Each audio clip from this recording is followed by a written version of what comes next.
Nu, kaip matom, atstukas labai gražiai nuvalė rūdelas. Nieko neliko praktiškai, gal čia tie kažkokie taškeliai dar ištraukus, tipo atrodė panašiai kaip ir įdėjus. Toks visas ruduotas, bet biškį pašveitus tiesiog viskas nusivalė. Na ir dabar ką, čia yra plikas metalas, plikas subinė, kaip sako Babila. Tai bandysim naują dalyką, kur tiesiog užmačiau video apie technologiją, jeigu galima tai vadinti. Nu, jo. Tai yra čia, žodžiu, fosforo rūgštis. Senolinis būdas su rūdim kovot. Ir ką jisai daro teoriškai. Žodžiu, jo užtepė. Ir jisai rūdį tiesiog sureaguoja su rūdim ir tą rūdį paverčia kaip sluoksnį apsauginį ir kartu susilieja su metalu. Sureaguoja su pačiu metalu, susikabina. Ne taip, kad dažai uždažai ir gali nulupti, nugramdyti. Tai čia jisai susilieja, susikabina viskas į vieną guzą. Teoriškai turėtų būti žiauriai geras dalykas. Žodžiu, ant pistoletų kokių nors ten, pavyzdžiui, tai būna daroma, kurie yra pliko metalų, bet nesurūdyje. Tai už tai, kad taip apdoroti. Bet kai yra rūdžių paveiktas metalas, tai čia aišku išvalytos kaip ir tos rūdys, patepsim šituo vietoj surišėjo ir paskui uždažysim dar ant viršaus tiesiog, kad būtų papildomas sluoksnis. Įsipilame, pažiūrim kaip čia kas. Tai principė, kaip ten jį naudoti, tai reikia padaryti kelis sluoksniukus ir neleist nudžiūt, nes jeigu spės nudžiūt, tada reakcija sustos ir biškai užsiblokuos, jau nelabai išeis jos pratest.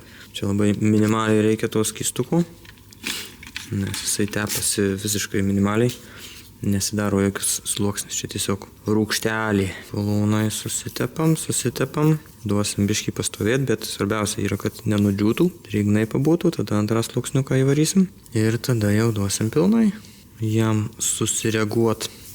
Ir kame esmė, kad jisai veiktų, ta prasme geriausiai veikia jisai, kai yra kažkiek tai tos rūdelės.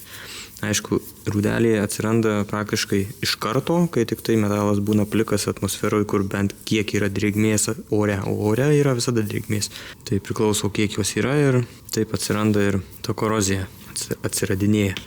Tai šiuo atveju, manau, jos tik tiek ir yra, kiek spėjo atsirast, kol išdžiūvo čia po to acto viso darimo. Aišku, po acto darimo ne iškart džiovint, reikia su muilinu vandeniu nuplaut, kad reiškia šarmas rūgštį sunaikintų.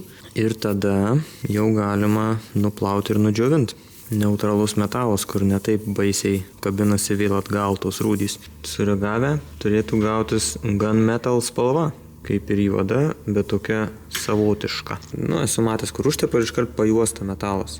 Tai ten nebent gali būti, kad daugiau procentų yra ta fosforo rūgštis, nežinau, čia 25, arba ten visai kitoks chemikalas. Nu, žinokite, prisipažinsiu, nežinau, kaip čia veikia ta fosforo rūgštis. Tai šitai mūsų vos tik tais pakeitė spalvą tokia šiek tiek tamsumėlio. Tada čia ant šito rūdinio dalyko, kur užtepiau, kaip ir kažkas gal ir panašaus, kas čia turėjo gautis, pajuodavo čia kaip ir, gal kažką konvertavo, konservavo, nežinau. Ir šičia tiesiog pasilikau baltumų tokių, čia kur šviežias metalas, aišku, kaip ir logiškai su rūdim pačia reaguoja, tai, nežinau, toks questionable rezultatas čia. Aš manau, kad yra kažkoks panaudojimo būdas žymiai geresnis, ką reikėtų kaip daryti, bet, nežinau. Nudažysim mes ir tiek, sudėsim viską, čia supranti. Rinksim toliau. Surišėjas, korohytas, viską turėjau vietoj firantukas.